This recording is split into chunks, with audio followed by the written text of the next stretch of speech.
बिस्मिल्लाहिर्रहमानिर्रहीम। अस्सलाम वालेकुम dear students of second year class. हमारे जैसे कि ये टॉपिक जो हैं वो चल रहे हैं पाकिस्तान के महल वकू, उसके खदोखाल के हवाले से जैसे तस्करी हुई है। आपने देखा था कि ये तीसरा चैप्टर जो हमारा ये आबो हवा और पाकिस्तान के जो यानी कि जो ज़ाहरी खदोखाल हैं वो दुनिया पे किस जगह में मौजूद है, इस सिलसिले में ये पूरा सबक इसके यानी कि गिर्द घूमता है। पाकिस्तान के हवाले से हमने जैसे पहले चैप्टर में देखा कि पाकिस्तान बनने तक का सफ़र कैसे तय हुआ। उसके बाद हमारा दूसरा चैप्टर था और उसमें हमने पाकिस्तान के बनने के लिए इब्तदाई मुश्किलात और कायद-ए-आज़म का किरदार, उस हवाले से बात की। ये आज का यानी कि जो मेरा टॉपिक है और इससे पहले की जो टॉपिक तीसरे चैप्टर के हवाले से चल रहे हैं उसको आप देखें तो उसमें हमने सबसे पहले बात की कि पाकिस्तान दुनिया में किस जगह पर मौजूद है, इसका जोग्राफिया, इसका महल वकू और इसके साथ जो मुल्कों के साथ सरहदें लगती हैं और पाकिस्तान की अहमियत क्या है जिस जगह पे दुनिया में ये मौजूद है। ये तमाम बातें जो है ये हमारा वो क्वेश्चन नंबर 1 के साथ रिलेटेड थी, टॉपिक जो हमारा चैप्टर नंबर 3 का पहला है। इसके बाद हमने पाकिस्तान की तबई खदोखाल उसके ऊपर हमने बात की। उसमें हमने देखा कि हमने सबसे पहले तज़किरा आया ही पहाड़ों का और उसमें शुमाली पहाड़, उसके हमने देखा हिंदू का कराक्रम हिमालय। फिर हमने वस्ती और मगरबी पहाड़ी सिलसिले जो हैं जिसमें कोई कीर्थर और कोई सलमान और कोई सफ़ेद, और उसके बाद हमने मगरबी पहाड़ी सिलसिले जो हैं उनकी तरफ देखा, वज़ीरिस्तान की पहाड़ियाँ और टोबा काकड़ की पहाड़ियाँ, चागी की पहाड़ियाँ, मकरान की वगैरह, ये सारी इस टॉपिक में मौजूद थी।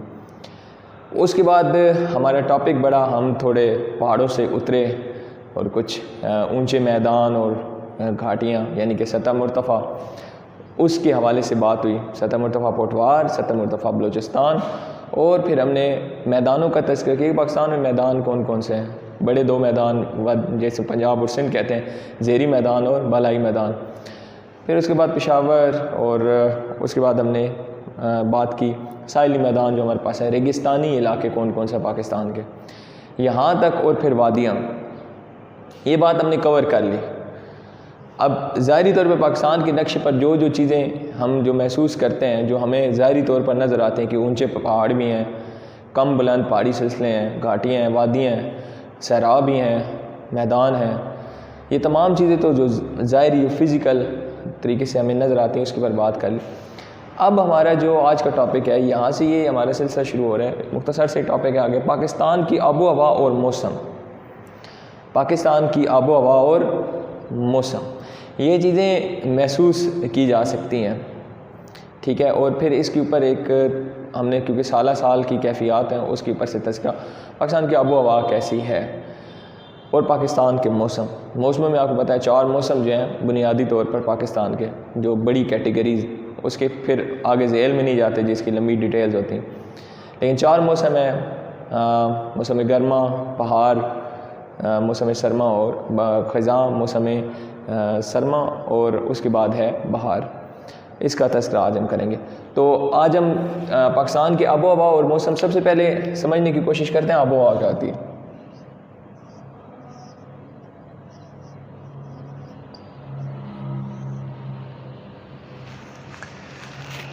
हम अगर देखें तो लाहौर की बात करें, जैसे कि उस टॉपिक में भी है कि लाहौर का जो मौसम है यानी कि वहाँ पर वो मौसम गर्म, वहाँ पे शिद्दत है, वो शदीद गर्म होता है, ठीक है, और गर्म और थोड़ी बहुत मरतूब यानी कि थोड़ी बहुत नमी उसमें पाई जाती है। और अगर उसका रोज़ाना की बुनियाद पर देखा जाए तो सुबह मौसम जो है वो अच्छा होता है, दिन को गर्मी और शाम को फिर मौसम बेहतर हो जाता है। ये रोज़ाना की बुनियाद है।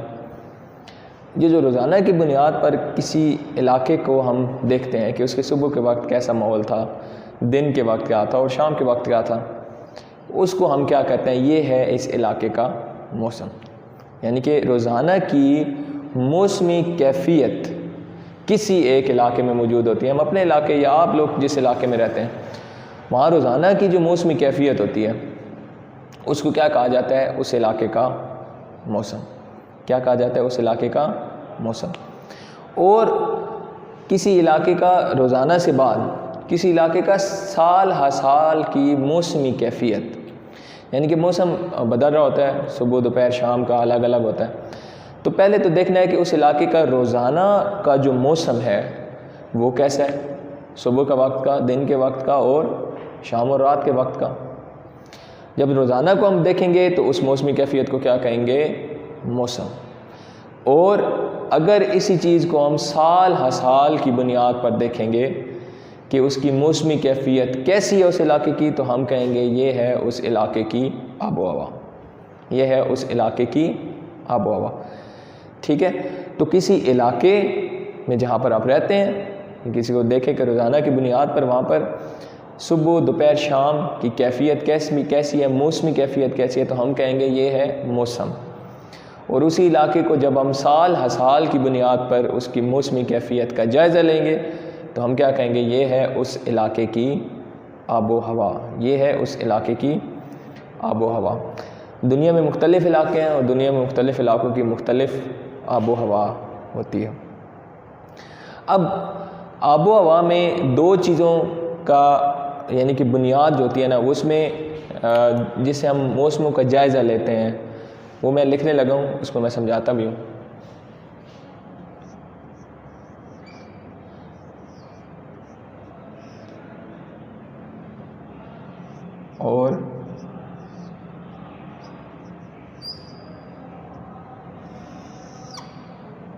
और बारिश।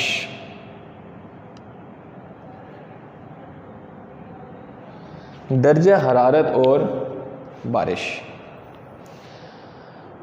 रोज़ाना की बुनियाद पर जो दर्जा हरारत है उसका जायज़ा जब लिया जाता है, यानी कि आप देख लें कि किसी इलाके की आबो हवा को बताने के लिए एक चीज़ बहुत ज़रूरी है, उसका दर्जा हरारत का मालूम होना, और दूसरी बात है उसकी वहाँ पर बारिशें कितनी हो रही हैं।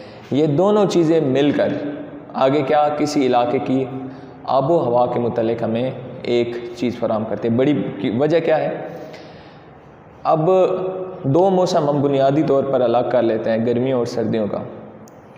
हम गर्मियों में देखते हैं कि दर्जा हरारत इस इलाके का इस महीने में इधर से इधर तक रहा, जुलाई का ला गया, मई का ला गया, जून का ला गया, कि गर्मियों के मौसम के दर्जा हरारत यूँ रहे और सर्दियों के मौसम के दर्जा हरारत इतने रहे। तो जब हम दोनों मिकदारों को जमा कर देंगे, ठीक है, तो हमें उस पूरे साल का एक औसत दर्जा हरारत जो है वो मालूम हो जाएगा। यानी कि हम उसकी एक औसत तो निकाल सकते हैं ना, गर्मियों का दर्जा हरारत, पहले उसको अलग देखेंगे कि उसकी एवरेज वो कितने निकल रहा है, औसत भी निकाल सकते हैं। फिर हम सर्दियों के हवाले से भी देख सकते हैं कि सर्दियों में औसत दर्जा हरारत कितना रहा। फिर हम इन दोनों मिकदारों को आपस में भी जमा करके देख सकते हैं कि एक साल में दर्जा हरारत की उनकी एवरेज कितनी रहती है। यहाँ से तो दर्जा हरारत की औसत निकलेगी, उसके साथ बारिश का भी यही सिलसिला है। मौसम गर्मा की बारिशों का और सरमा की बारिशों का, यानी कि बारिशों की, यानी कि पहले उनकी अलग औसत निकाले फिर उनको जमा कर लिया जाए दोनों मिकदारों को, तो हमें बारिशों की औसत मालूम हो जाएगी। इन दोनों ये जो मिकदारें हैं ये हमें किसी इलाके की आबो हवा का सही पता देती हैं कि इस इलाके में आबो हवा कैसी है, गर्म है, सर्द है, गर्म मरतूब है, खुश्क है। ये तमाम चीज़ें जो हैं ये इन दर्जा हरारत और बारिश के बाद का सिलसिला औसत निकालने के बाद हमें मालूम होता है कि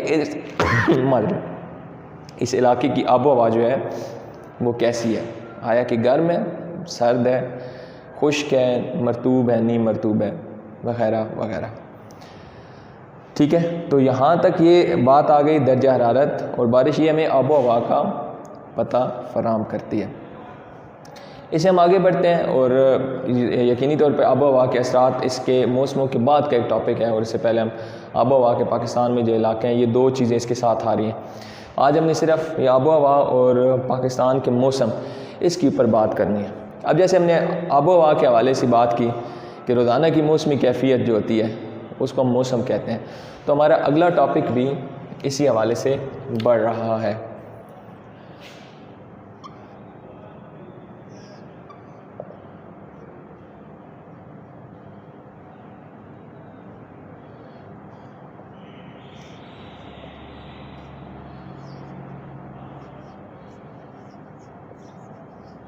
पाकिस्तान के मौसम, मैंने आपको बताया था कि रोज़ाना की जो मौसमी कैफियत होती है किसी इलाके की वो उसका मौसम कहलाती है। और हम देखते हैं कि मौसमों में तब्दीली रोनुमा होती है। पाकिस्तान में बड़े जो अल्लाह ताला की तरफ से हमारे ऊपर ख़ास करम नवाजी है कि जहाँ पर हमें दुनिया में जोग्राफिया और यानी कि उस हवाले से बहुत बेहतरीन तरीके से नवाजा है। हम अपने खद खाल के हवाले से देखें पाकिस्तान में तो हमें ऊंचे पहाड़, बुलंद तरीन दुनिया की जो चोटियाँ हैं सफ़ेद पोश, उनसे नवाजा है। तो हमें ज़रख़ेज़ मैदानों से भी नवाजा है। हमारे पास दरियाओं का ऐसा निज़ाम है जो दुनिया में बहुत कम मिलता है। किसी वक्त कहा जाता है पाकिस्तान में दुनिया का सबसे बड़ा नहरी निज़ाम मौजूद है। यहाँ पर दरिया बहते हैं, यहाँ पर मैदान हैं, यहाँ पर वादियाँ हैं, खूबसूरत वादियाँ हैं। यहाँ पर अगर आप देखिए सहरा हैं, यहाँ पर आपके पास समंदर हैं। और अल्हम्दुलिल्लाह जब हम इन तमाम चीज़ों का जायज़ा लेते हैं कि ऊंचे पहाड़ भी हैं, सतह मुर्तफ़ा भी हैं, मैदान भी हैं, रेगिस्तान भी हैं, साहिल भी हैं।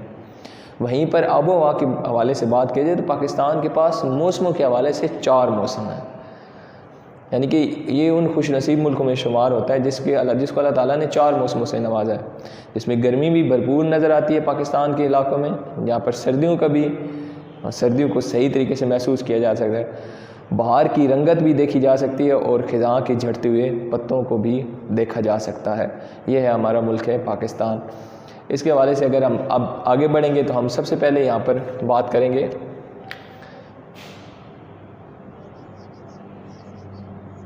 मौसम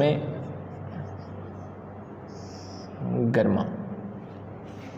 मौसम गर्मा ये बात तो हम बचपन से सुनते आ रहे हैं, इसमें हम खुद भी बहुत कुछ लिख सकते हैं क्योंकि, लेकिन हमारा जो टॉपिक है उसके हवाले से बात करना ज़रूरी है। मौसम गर्मा पाकिस्तान में शदीद होता है, ठीक है। अब पाकिस्तान का इलाका ऐसा है जिसमें एक बड़ा ऐसा सर्दियों से भी बड़ा ठीक ठाक किस्म के ठंड से मुतासर होता है और गर्मियों में भी बेहतरीन किस्म की जो गर्मी है वो भी यहाँ पर महसूस की जा सकती है। गर्मियों में शदीद गर्मी पड़ती है, ख़ास तौर पे पाकिस्तान के जो मैदानी इलाके हैं, और फिर जब हम साहिलों से थोड़ा सा पहले, क्योंकि पाकिस्तान जो है वो ख़त इस्तवा के करीब मुल्क है, कराची का साहिल जो है, तो वहाँ से हम जब देखते हैं तो ख़त इस्तवा पे जहाँ तक समंदर की हवाएँ चलती हैं वहाँ पर मौसम खुशगवार रहता है, लेकिन उसके बाद मौसम गर्मा में शदीद तरीन गर्मी जो है वो वहाँ पर पड़ती है। ये पूरा एक बैंड है जो ख़त इस्तवा के साथ मौजूद है, जो गर्मियों में जब हम कहते हैं ना कि सर्दियों में किसी इलाके का सबसे कम तरीन दर्जे हरारत कहाँ पर बताया गया, वहीं पर हम कहते हैं कि गर्मियों के हवाले से गर्म तरीन इलाका कौन सा था। जैसे यहाँ पर मैं आपको एक इजाफी नॉलेज जो है वो थोड़ा सा बताना चाहूँगा कि फर्नस क्रीक, ठीक है, डेथ वैली जो है वो दुनिया में सबसे बड़ी ज़्यादा मशहूर है कैलिफोर्निया के पास, जो यानी कि ना कहा जाता है कि दुनिया का सबसे हाईएस्ट टेम्परेचर जो है वहाँ पर रिकॉर्ड किया गया है, ठीक है, और वो समथिंग 57 से अबव ही वहाँ पर रिकॉर्डेड है। अब इसके हवाले से देखें तो अजीज़िया सहरा जो है इधर हमारे पास लेबनान इस साइड पे, आई थिंक सो, शायद मैं गलत ना हूँ, वहाँ पर ईरान के सहराओं या ऐसे इलाकों में। पाकिस्तान की हम टिपिकली बात करें तो मोहनजोदड़ो का जो इलाका था, जैसे आपको खैर वो पढ़ते भी हैं कि दुनिया की कदीम तरीन तहजीबों में से एक था, तो मोहनजोदड़ो का जो इलाका है वहाँ पर पाकिस्तान में सबसे हाईएस्ट रिकॉर्डेड जो टेम्परेचर है दुनिया में माना जाता है। वैसे तो आपको मुख्तलिफ साइट्स पर बहुत मुख्तलिफ डेटा मिलेगा, लेकिन जो डिटरमेंट है कि कहा गया है कि पाकिस्तान में हाईएस्ट रिकॉर्डेड टेम्परेचर जो है वो कितना है 53 पॉइंट समथिंग, वो मोहनजोदड़ो में रिकॉर्ड किया गया। तो पाकिस्तान में गर्मियाँ शदीद किस्म की होती हैं, दिन के वक्त बाहर नहीं निकला जा सकता, लू बहुत ज़्यादा होती है और उससे इंसान बीमार भी हो सकता है।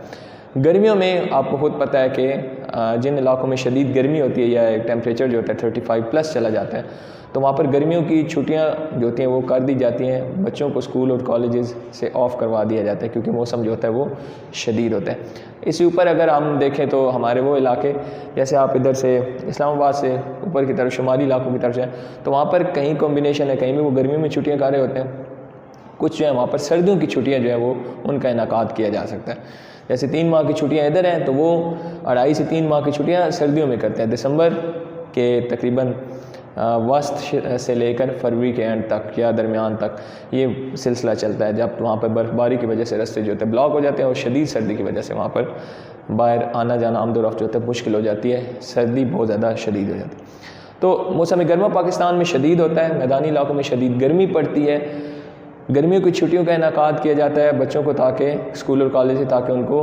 महफूज रखा जा सकता है, क्योंकि लू जो होती है वो बहुत ज़्यादा बीमार करती है इंसान को। इसके हवाले से देखा जाए तो हमारे पास जो हम देखते हैं कि 2 मैदान हैं, शुमाली मैदान और जनूबी मैदान। शुमाली मैदान में यानी कि हम देखते हैं कि गर्मियाँ कब से कब तक रहती हैं। शुमाली जो मैदान है वहाँ पर जो गर्मियाँ वो मई से लेकर सितंबर तक रहती हैं, और जो जनूबी मैदान है यानी कि पाकिस्तान के जनूब में जो मैदानी इलाके हैं वहाँ से मार्च से लेकर, ठीक है, मार्च से लेकर सितंबर तक वहाँ पर गर्मी होती है। यानी कि जनूबी मैदान ख़त इस्तवा के नज़दीक हो जाते हैं, तो वहाँ पर क्योंकि पैसे भी मौसम उतना ठंडा नहीं होता, तो जब गर्मियों की तरफ बढ़ता है तो वहाँ पर गर्मी इन इलाकों की बनिस्बत जल्दी वहाँ पर आ जाती है। यही 2 तरीके हैं जहाँ पर आप देखें कि वो लोग जो है वो इस हवाले से उनकी अगर इतने रिसोर्सेज हो कि वो पंजाब या इस तरफ अपनी चीज़ें भेजें तो वो बड़े ही कसीर मुनाफा कमा सकते हैं। क्यों?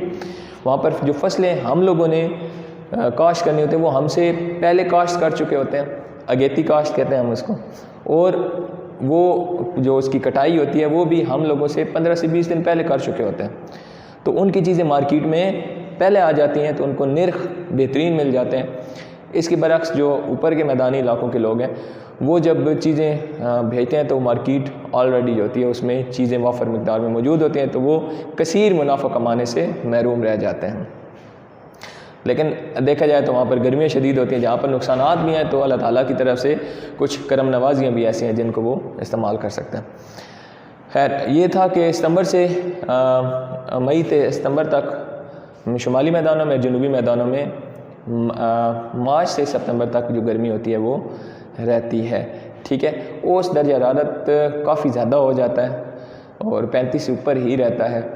कुछ इलाकों में तो इतनी ज़्यादा शदीद गर्मी पड़ती है कि वहाँ पर दर्जा हरारत 50 तक पहुँच जाता है, जैसे मैं अभी पहले मोहनजोदड़ो का तस्करा कर रहा हूँ। अच्छा, गर्म तरीन इलाकों में आप देखें सरगोदा से ये मामला शुरू होता है, सरगोदा, मुल्तान, भावलपुर, मुजफ्फरगढ़, ठीक है, नीचे नवाब शाह, सखर और इस किस्म के इलाके इसमें मौजूद हैं।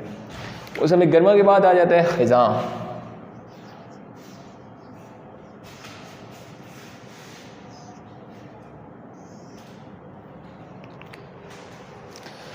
मौसम ख़िज़ां के हवाले से अगर मैं बात करूं तो ये हमारे पास मौसम ख़िज़ां जो होता है इसकी निशानी क्या होती है? ये सर्दियों की एक समझ लें कि अलार्म देता है कि अब सर्दियाँ आने वाली हैं, ठीक है। अक्टूबर और नवंबर का मौसम जो होता है वो मौसम ख़िज़ां में शुमार होता है।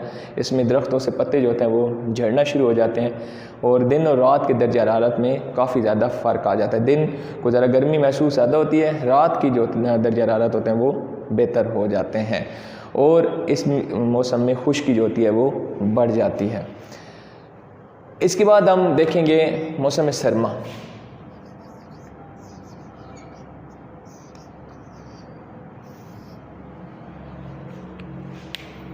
और मौसम ख़िज़ां में ख़ास तौर पर देखें तो जनूबी मैदानों में जो औसत दर्जा हरारत है वो 30 डिग्री से ऊपर रहता है। मौसम सरमा जो है वो हमारे पास 2 हिस्सों में आता है, ठीक है। मौसम सरमा एक तो यह है कि अमूमी तौर पे दिसंबर और वहाँ से लेकर फरवरी तक का जो एक महीने वहाँ तक मौसम सरमा रहता है, ठीक है। इसमें जो शुमाली पहाड़ हैं और वो इलाके शदीद सर्दी वहाँ पर पड़ती है। साहिल इलाकों पर मुतदिल दर्जा हरारत रहता है 30 से 35 डिग्री का और उसके अलावा जो हमारे पास शुमाली मैदान है उसमें दर्जा हरारत काफ़ी कम हो जाता है, 10 डिग्री से भी नीचे आ जाता है औसत कभी निकाली जाए। लेकिन जनूबी मैदानों में जो है ये दर्जा हरारत जो है औसत की निकाली जाए तो 15 से 18 डिग्री तक रहता है। लेकिन वहाँ पर उतनी शदीद सर्दी नहीं होती जितनी कि शुमाली मैदानों में होती है। अब क्या होता है कि उससे ऊपर जो हमारे पास पहाड़ी इलाके हैं वहाँ पर बर्फ़बारी होती है और वहाँ पर शदीद किस्म का यानी कि मौसम सरमा होता है जिसमें दर्जा हरारत जो है वो मनफी में भी निकल जाते हैं और वहाँ पर गुज़र औक़ात जो है वो गुज़र बसर बहुत मुश्किल हो जाता है। अक्सर जो लोग हैं जिनके पास जानवर होते हैं वो अपने मवेशी जो होते हैं वो जो बड़ी तादाद में होते हैं वो मैदानों की तरफ ले आते हैं और फिर जब मौसम तब्दील होता है जो यहाँ से अपने मवेशी जो है ये दोबारा क्या करते हैं पहाड़ों की तरफ वापस ले जाते हैं। तो मौसम सरमा में जो हमारे पास शुमाली पहाड़ है उसमें शदीद सर्दी होती है, मनफी में दर्जा हरारत चले जाते हैं। शुमाली मैदानों में दर्जा हरारत मनफी में तो नहीं लेकिन करीब करीब रहते हैं, और जनूबी मैदान जो है उसमें दर्जा हरारत 15 से 18 ओस तक जाता है। साहिल इलाके जो होते हैं वहाँ पर सर्दियाँ यूँ महसूस नहीं होती, 30 से 35 डिग्री का दर्जा हरारत जो रहता है। इसके बाद हमारे पास आ गया है हमारे पास इस टॉपिक की आखिरी हेडिंग है मौसम बहार। फरवरी के तीसरे हफ्ते से लेकर अप्रैल तक, ठीक है, फरवरी से तीसरे हफ्ते से लेकर अप्रैल तक जो है वो ये हमारे पास मौसम बहार रहता है। और शुमाली मैदानों में दर्जा हरारत इसमें 10 डिग्री ओस तकरीबन रहता है, और जनूबी मैदानों में 30 से 35 तक जो होता है वो दर्जा हरारत इसमें रहता है। इसमें नए यानी कि जो फल और पौधे हैं यानी कि वो निकल आते हैं, कोंपलें निकलती हैं, और दरख्तों के ऊपर नए पत्ते जो आना शुरू होता है जो कि झड़ जाते थे मौसम ख़िज़ा में। ये खैर टॉपिक ऐसे नहीं कि इसको दोबारा से रिवाइज़ किया जाए, बस आबो हवा के हवाले से देखना है कि रोज़ाना की कैफियत को मौसम और साल की कैफियत को आबो हवा कहते हैं। दर्जा हरारत और बारिश की अहमियत क्या है वो मैं आपको बता चुका हूँ। और खैर ये 4 मौसम है, इसको आप खुद भी बेहतर तरीके से समझते हैं, और इस टॉपिक को ज़रा अच्छी तरीके से प्रिपेयर कीजिएगा। अगले टॉपिक तक के लिए अल्लाह हाफ़िज़।